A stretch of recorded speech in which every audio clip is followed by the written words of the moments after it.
Sunny 104.5, Wilmington's 80s, 90s, and today. It's time. Proving that the Craig and Sheila show is out of this world. That's right. We've contacted other worlds to be a part of ours. Okay, we have a friend. Yeah, we got a friend. We know Who's somebody. really cool. Scott Maxwell. That's right. That Curiosity driver, baby. That's right. One of the drivers that actually is responsible for getting that thing moving around the planet of Mars. And we've had so many good questions from listeners that he's agreed to take one or two a day. Uh-huh. And we are so gracious for him and for that and for him being on the line with us again this morning. And another good question to pass along, Sheila? Ron has a question. He said in years past, they put some type of message on satellites just in case of intelligent life. Is there a message or something on the rover? And if so, what does it say? Yeah, there's actually a couple of them. One thing that we did was before the rover launched, we took, everybody in the world who wanted to could go to a website and fill out their names. And we etched all those names into a microchip. So the rover is carrying, some hundreds of thousands of names of all the people who, kind of wished it well and wanted it to do well when it got to Mars. But also the rover has a piece of ancient technology on it, which is a sundial. Perfect. So if the rover kind of turns around and looks at its own back right corner, there's a sundial there, and written around the base of the sundial are the words, 2 worlds, 1 sun. And I think it also says hello in a couple different languages and that kind of thing as well. That's awesome. So that's kind of our friendly message. And we sent one of those on Spirit and Opportunity, and we actually used the flight sphere of those from Spirit and Opportunity and sent that on Curiosity. Now, I know Spirit is down. Opportunity is still alive.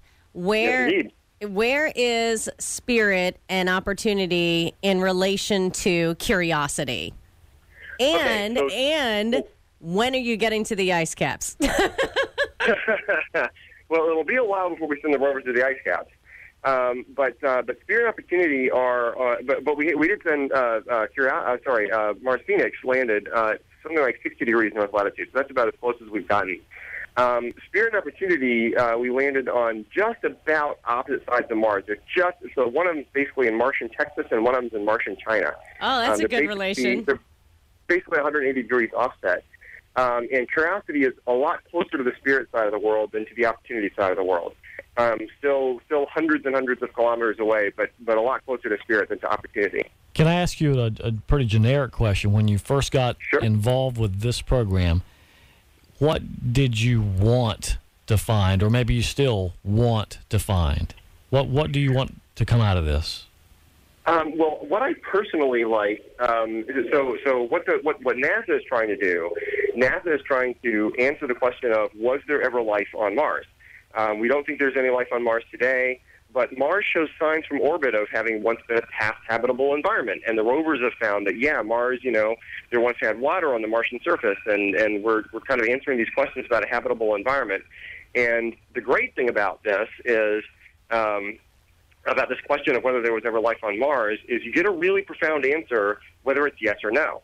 If there was ever life on Mars, then what happened to it? And could what happened there happen here? But to me, the stuff that really excites me is the stuff that we don't know, the stuff that we find out about Mars when we get there. Those moments of finding something that's genuinely new and that you had no idea that you were going to find, that just really surprised you, those are the moments that I live for. And I feel really privileged to share in making reality. Well, we have felt privileged all week to have you as a guest on the show.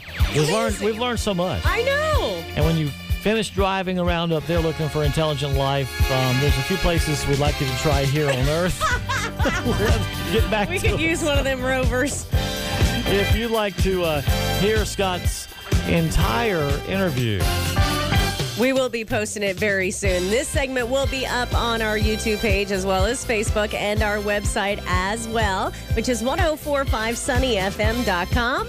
And we want to thank Scott Maxwell again, just a rocket scientist extraordinaire, smarter than your average bear, and handsome too.